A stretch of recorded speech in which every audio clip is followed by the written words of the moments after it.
ప్రతి ఆడపిల్లకి పెళ్లి అనేది కల, కానీ యశోదకి పీడకల. తల్లి అవ్వడం అనేది వరం, కానీ యశోదకి అదే శాపం. మన యశోద కథ అక్టోబర్ 6 నుండి మధ్యాహ్నం 3 గంటలకి మీ ఈటీవీలో.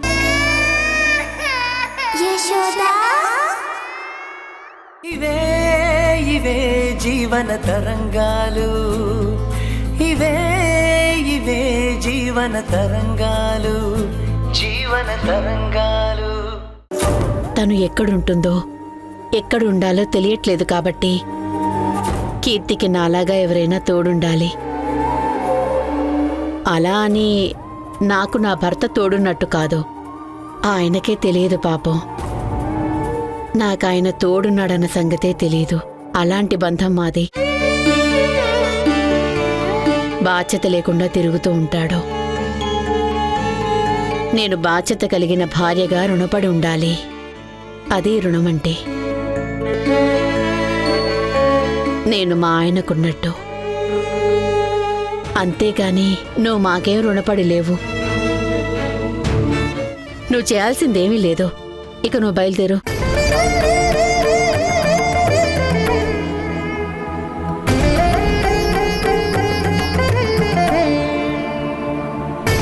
నా కొడుకు ఇటువంటి విషయాలు పట్టించుకోడు. వాడికి ఎమోషన్స్ తక్కువ, అవసరాలు ఎక్కువ. కాబట్టి నువ్వంతలా ఆలోచించాల్సిన పనిలేదు. ఇలా తనకు హెల్ప్ చేస్తే మా అక్క కుటుంబానికి హెల్ప్ అవుతుంది అనుకుంటే అది నీ భ్రమ మాత్రమే.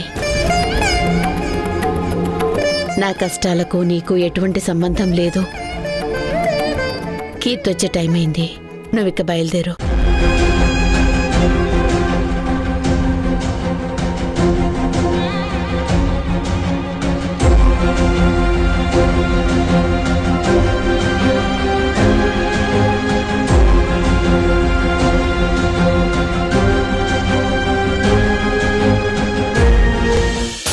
ఏంటి పిల్లలాట అనుకుంటున్నారా? కారణం లేకుండా విడాకులు ఇప్పించమని వాదించడం చాలా తప్పు. ఆధారాలు లేకుండా కేసు గెలవడం చాలా కష్టం. నాకు కూడా అవమానంగా ఉంటుంది. I'm not comfortable with this. మరేం చేయాలో చెప్పండి. ఇద్దరు కూర్చొని మాట్లాడుకోవచ్చు. మంచి ఉద్యోగంలో ఉన్నారు. తప్పుడు ఆరోపణ చేసి ఇరుక్కోకండి. నా మనసు విరిగిపోయింది. మా మామ చేసిన దానివల్ల ఇదంతా. నాకు పుష్ప అంటే ద్వేషం లేదు, కానీ వాళ్ళ నాన్నను చూస్తే నాకు గిట్టదు. అవినీతిపరుడు, మోసగాడు, నన్ను రోడ్డుపైకి లాగాడు. తనేదో గెలిచానని విరవేగుతున్నాడు. నేను ఎలాగైనా తిరిగి బుద్ధి చెప్పాలి. తను అనుభవించాలి. మీ ఇష్టం. ఎలుకల బాధ వల్ల ఇల్లు కాల్చుకుంటానంటే నేనేం చెయ్యాలి? నన్ను వదిలేయండి. అనవసరంగా అమాయకురాలి జీవితం నాశనం చేసినట్టు అవుతుంది. అందులో నేను ఇన్వాల్వ్ కాలేను. అయితే విడాకులు రావంటారా? ఖచ్చితంగా రావు. పచ్చని సంసారాన్ని విడదీసి ఎవరూ పాపం మూటగట్టుకోవాలనుకోరు. తను ఒప్పుకుంటే? ఆమె ఎందుకు ఒప్పుకుంటుంది? కారణం ఏదైనా కాని ఒకవేళ తను ఒప్పుకుంటే? ఇద్దరూ ఒప్పుకుంటే విడాకులు ఇవ్వడానికి అవకాశం ఉంది. అయితే మీరు భరణంగా మీ జీతంలో కొద్దిగా మీ ఆవిడికి ఇవ్వాల్సి ఉంటుంది. అలా చేస్తే సరిపోతుందా? ఎందుకంత తొందరపడటం? మంచి అమ్మాయి, ఒక్కసారి ఆలోచించు. అక్రమంగా సంపాదించిన మా మామకి అంతుంటే ఇక నాకెంతుండాలి? ఇంత దూరం వచ్చాక ఇక కలిసి ఉండలేం. తను నాతో ఉండడం కష్టం. నా ఇష్టాలు వేరు, తన ఇష్టాలు వేరు. కలిసి ఉన్నా సుఖం ఉండదు. నన్ను అనవసరంగా రోడ్డుకిచ్చారు. ఇక కాపురం చేయడం కష్టం. నేను జీవితంలో చేసిన ఒక తప్పుకి నెల నెలా కడుతున్న ఒక వెల అనుకుంటాను. కోర్టు ఎంత చెప్తే అంతిస్తాను. దాంతో అంతా ముగిసిపోతుందిగా.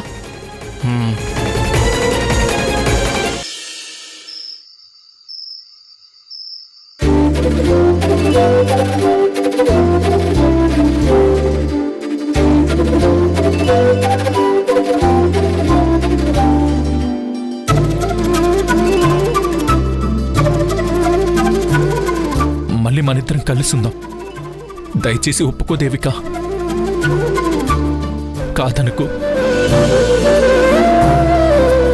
దేవిక. నిన్ను నా కళ్ళల్లో పెట్టి చూసుకుంటాను.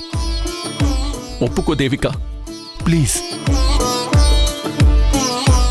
ఇది నా చివరి కోరిక అనుకుని క్షమించు.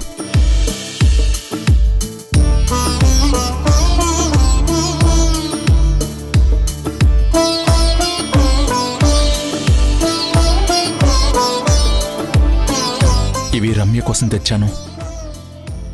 దేనికి? రమ్యని దత్తత తీసుకోవాలంటే మనిద్దరం కలిసి ఉండాలని మాస్టర్ నాతో చెప్పారు. అందుకే ఇష్టంతోనే ఇవి కొన్నాను.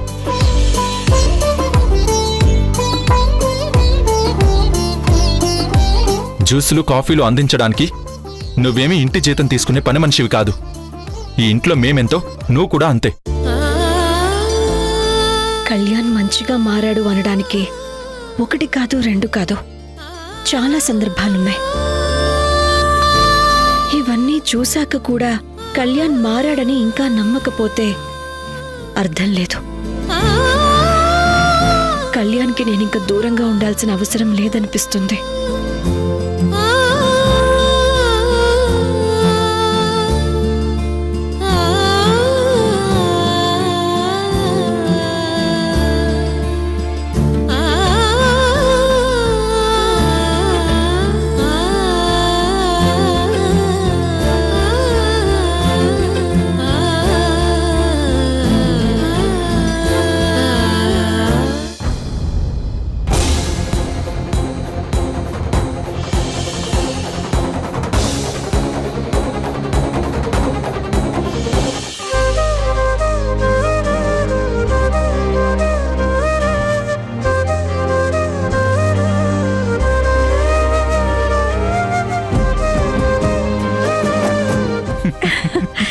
ఏంటి కళ్యాణ్, చాలా హుషారుగా ఉన్నావు?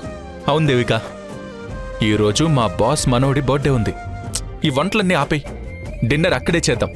లే, గెట్ రెడీ, త్వరగా రెడీ అవ్వు. నేను రాను కళ్యాణ్, మీరు వెళ్ళండి. రావట్లేదా? Don't say like that. నేను వాళ్ళకి ఫెయిర్గా వస్తామని మాటిచ్చాను. You should come Devika. Order వేస్తే ఎలా కళ్యాణ్? అది పిల్లల ఫంక్షన్. మనం వెళ్తే ఎవరైనా సరే మీ పిల్లలు ఎక్కడా అని క్వశ్చన్ చేస్తారు. నేనేమని ఆన్సర్ చెప్పాలి? చెప్పు కళ్యాణ్. పెళ్ళై 8 సంవత్సరాలైనా సరే మేమింకా పిల్లల్ని ప్లాన్ చేసుకోవటం లేదని చెప్పమంటావా? లేదంటే అసలు పిల్లలంటేనే మాకు చిరాకు, అందుకే పిల్లల్ని కనటం లేదని చెప్పమంటావా? ఏమని ఆన్సర్ చేయమంటావో నువ్వే చెప్పు.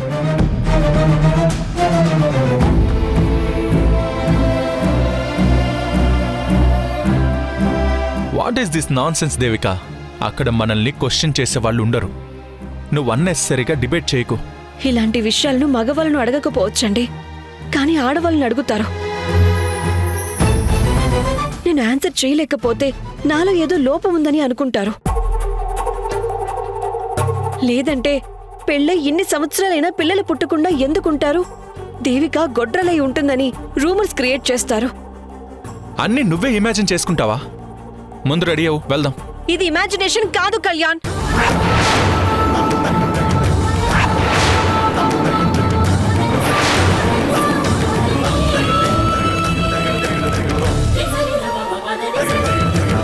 ప్రాక్టికల్ గా జరగబోయేది చెప్తున్నాను. పర్టికులర్ గా ఈ విషయంలో మగాళ్లను ఎవరూ కూడా పిల్లలు ఎందుకు లేరని అడగరు, నన్ను అడుగుతారు.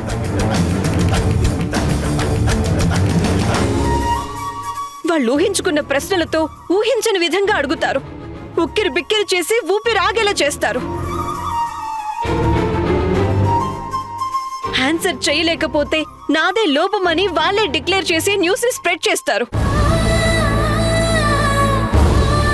గొడ్రాలన్న బిరుదుని అంటగడతారన్న విషయం నీకు తెలీదు, కానీ నాకు తెలుసు. పెళ్ళైన ఏ అమ్మాయి అయినా అమ్మ అని పిలిపించుకోవాలని ఎన్నో కలలు కంటుంది. నాకు కూడా నా బిడ్డను ఎత్తుకుని చందమామను చూపిస్తూ గోరు ముద్దలు తినిపిస్తూ చందమామ రావే జాబిలి రావే అని జోలపాటలు పాడాలని, బిడ్డ ఏడిస్తే గుండెలకు హత్తుకొని లాలించి నిద్రపుచ్చాలని ఉంటుందండి. అది మీకు అర్థం కాదు, అర్థం చేసుకోలేరు కూడా. Stop it Devika.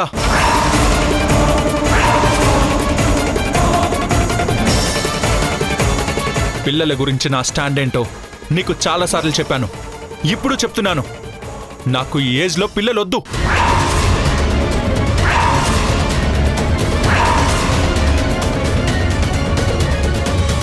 పిల్లలు పుడితే ఇంట్లో ప్రశాంతత పోయి ఏడుపులు కేకలు, ఎప్పుడూ ఇరిటేషన్ తెప్పిస్తుంటారు. 24 అవర్స్ ఫోకస్ మొత్తం మన మీద కాకుండా వాళ్ళ మీద పెట్టాల్సి వస్తుంది. నాకిష్టం లేదు దేవిక.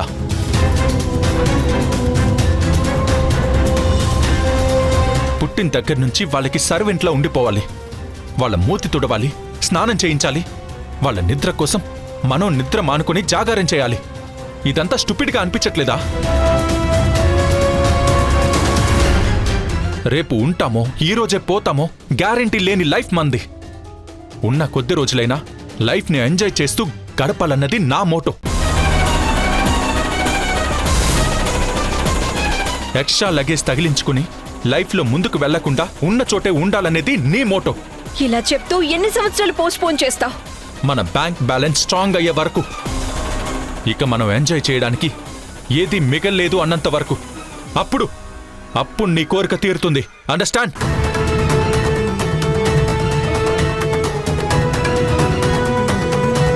పిల్లల్ని కనడానికి ముందు కరెన్సీ కట్టలు పెంచడం ఎలాగో నేర్చుకో.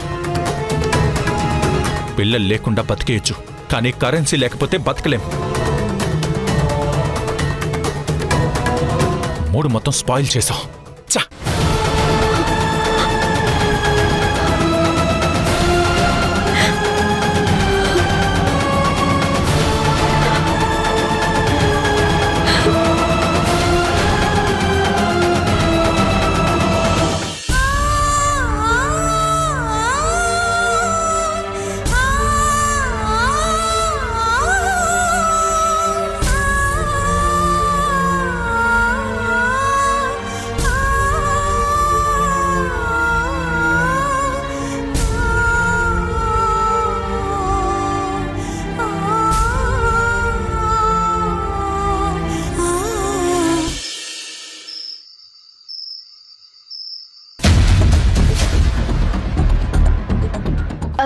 ఆగండి, ఎందుకింత లేట్ అయింది? పనుంది, అందుకే. భోంచేశారా?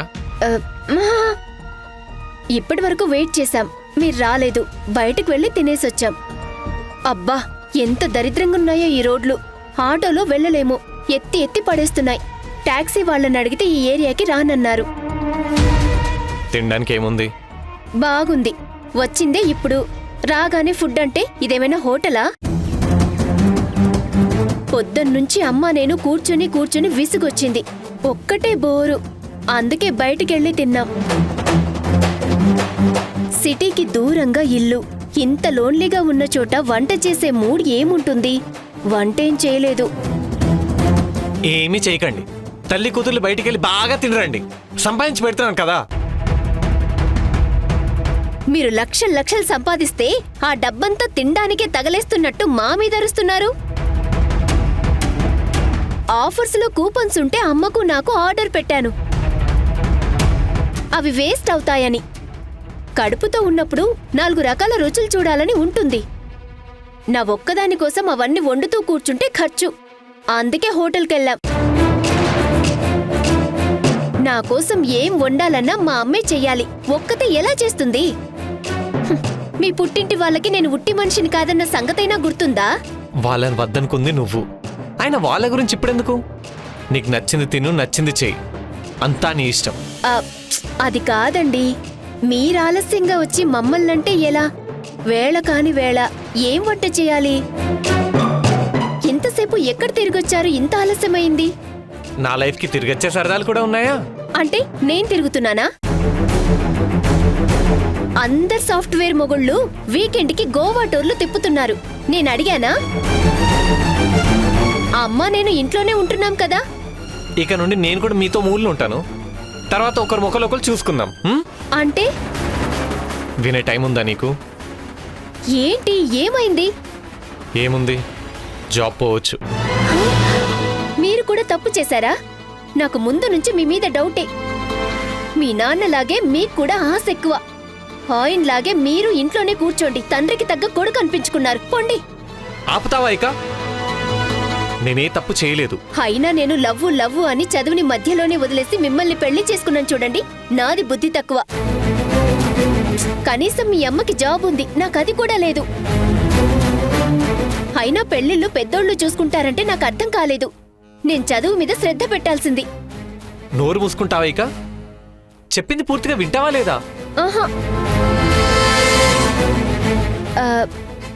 సరే చెప్పండి. ఏ తప్పు చేయకపోతే మరి జాబ్ ఎందుకు పోతుంది? నా మీద ఇంత డౌట్తో సంసారం ఎలా చేస్తున్నావు దీపా? మా భయాలు మాకుంటాయి. ఇలాంటప్పుడే బయటపడుతుంటాయి. నీ సంగతేమో గాని నేనిప్పుడున్న సిచ్యువేషన్లో నుంచి ఎలా బయటపడతానో ఏమో. జాబ్ డేంజర్ జోన్లో ఉంది. అదే ఎందుకు? ఒకవైపు రిసెషన్, ఇంకోవైపు ఆర్టిఫిషియల్ ఇంటెలిజెన్స్. రోజు రోజుకి మ్యాన్ పవర్ అవసరం లేకుండా పోతుంది. అందుకే కంపెనీకి యూఎస్ నుంచి వచ్చే ప్రాజెక్ట్స్ తగ్గిపోయాయి. వర్క్ లేదు. 2 నెలలుగా శారీ పూర్తిగా ఇవ్వటం లేదు. మరి ఈ విషయం నాకెందుకు చెప్పలేదు? ఎక్కడా చెప్పనిస్తే కదా. నీ లోక నీదే. పుట్టబోయే బిడ్డ నువ్వు మీ అమ్మ హోటల్కి వెళ్ళి తినడం రావడం. ఎక్కడ అవకాశం ఉంది? రోజు రాగానే మీ జాబ్ ఏమైంది ఏంటి అని అడగలేం కదా. బాగోదు. పెళ్ళప్పుడు తెలుసుకుంటాము ఎలాంటి జాబు, శాలరీ ఎంత అని.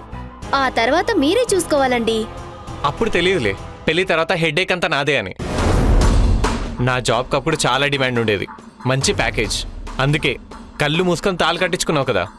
సంతోషించండి. ఈ పరిస్థితుల్లో అయితే మీకు పెళ్ళయ్యేదే కాదు.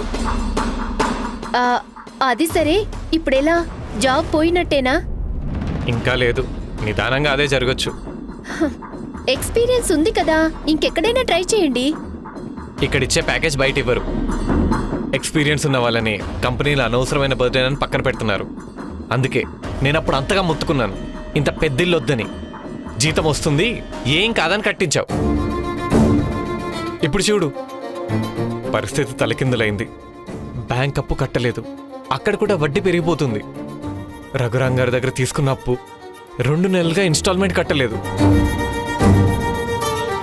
అది తెలిసి దేవిక పిన్ని పిలిచి మరీ కోప్పడింది. ఆ రఘురాం దేవిక పిన్ని ఇంటికెళ్ళి చెప్పాడంట అప్పు కట్టట్లేదని.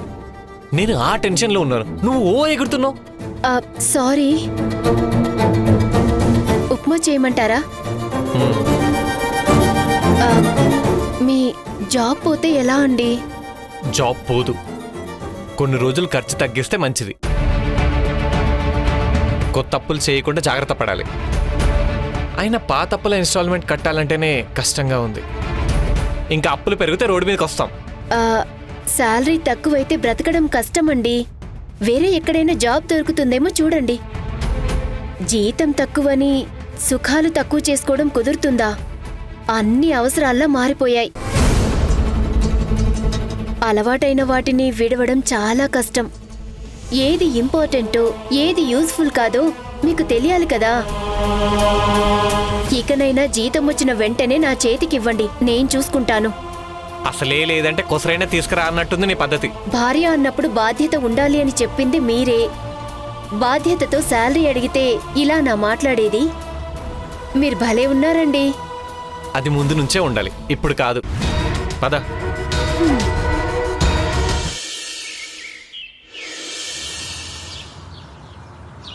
నేను ఈ ఊరికి రాకుండా ఉండుంటే బావున్ను. ఎందుకలా అంటారు? నేనిక్కడికి రాకముందు అమ్మ, అక్క, నువ్వు కలిసి ఉండేవాళ్ళు. అప్పుడు నేను దూరంగా ఉన్నాను, మన మధ్య కమ్యూనికేషన్ లేదు. కానీ నేను మీ మనసులో ఉండేదాన్ని. ఇప్పుడు మీకు దగ్గరగా వచ్చాను, మీరు దూరం అవుతున్నారు. ఏమైంది అలా మాట్లాడుతున్నావు? అమ్మ ఊరొదిలి వెళ్ళిపోయింది. నీ పెళ్లి ఆగిపోవటానికి నేనే కారణం అనుకుంటుంది. ఇక నాతో మాట్లాడుతూ 2 రోజుల తర్వాత అంతా సర్దుకుంటుందిలే పిన్ని. అక్క ఆ రోజు నాతో చెప్పింది, తను నీ బావ కాదు, అయితే నువ్వు ఏం చేస్తావో అదే చెయ్యి అని. అప్పుడు నాకు అర్థం కాలేదు, ఇప్పుడు తెలుస్తుంది. నేను తన చెల్లెల్ని కాకపోతే ఏం చేసేదాన్నో అదే చెయ్యమని. అంతే కదా? అమ్మ ఎందుకలా మాట్లాడుతుందో అర్థం కావడం లేదు. అమ్మ మాటల్లో చాలా మార్పు కనిపిస్తుంది. మార్పు కాదు, ఇకపై మారిపోయే స్థితిలో ఉంది. అంటే అందుకే ఒక్కొక్కరిని వదులుకుంటుంది. అమ్మని వృద్ధాశ్రమానికి వెళ్ళమని చెప్పింది. మహేష్ మీ నాన్నలాగా అంతగా పట్టించుకోవాల్సిన అవసరం లేదు. నేను చెల్లెల్నే కానీ తన కుటుంబానికి నా సపోర్ట్ వద్దంట. ఇలా ఒక్కొక్కరిని దూరం పెడుతుంది. కానీ నన్ను వదులుకోవాలంటేనే తనకి చాలా కష్టం. నిన్ను వదిలి ఉండలేదు. ఇకపై నువ్వేం చేయాలనుకుంటున్నావో చెప్పు. ఇంకా ఏమీ అనుకోలేదు. అమ్మైతే చదువుకోవాలనిపిస్తే చదువుకో, పెళ్లి చేసుకోవాలనిపిస్తే చేసుకో, నీ ఇష్టం అని అంటుంది. ఏదైనా సరే సెటిల్ అవ్వు అని అంటుంది. సెటిల్ అవ్వు మరి. అమ్మకి పెళ్ళయింది, 2 పిల్లలం, బాగా చదువుకుని ఉద్యోగాలు చేస్తున్నాం. కానీ అమ్మ ఇంకా అన్సెటిల్డ్గానే ఫీల్ అవుతుంది. ఇప్పుడు మేము సెటిల్ కావాలని ఎదురుచూపులు. ఏ మనిషికి లైఫ్ టైం సెటిల్మెంట్ ఉండదేమో. నేను చదువుకున్నప్పుడు బాగా చదువుకో సెటిల్ అవుతావన్నారు. ఆ తర్వాత మంచి జాబ్, అది కూడా గవర్నమెంట్ జాబ్ అయితే లైఫ్లో రిస్క్ ఉండదు అన్నారు. సివిల్స్కి సెలెక్ట్ అయ్యాను. సేమ్ క్యాడర్ అబ్బాయిని పెళ్లి చేసుకున్నాను. వెల్ సెటిల్డ్ అన్నారు. కానీ ఇప్పుడు ఇక్కడ సింగిల్గా సెటిల్ అయిపోయాను. అందుకే నాకు తెలిసి సెటిల్ అవ్వడం అంటే చదువు, ఉద్యోగం, పెళ్లి ఇవన్నీ కాదు. ఏ సమయానికి ఏది జరగాలో అది జరగాలి. ఎక్కడ ఏ సిచ్యుయేషన్లో ఉన్నా, సింగిల్గా ఉన్నా, సింపుల్గా ఉన్నా హ్యాపీగా ఉండాలి. అలా అయితే సెటిల్ అయినట్టే, లేదంటే లేదు. ఏంటలా మాట్లాడుతున్నావు?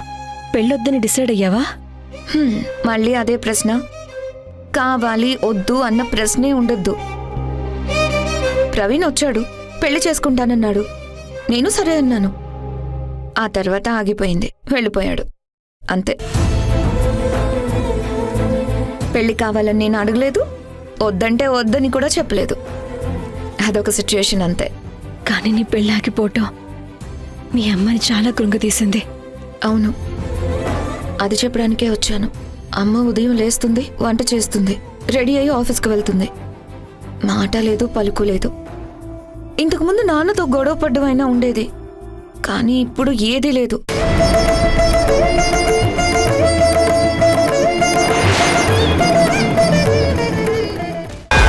అమ్మ, పెద్దమ్మ తల్లి, దుర్మార్గులు ఈ నగలు దొంగలు ఎత్తుకెళ్తున్నారు.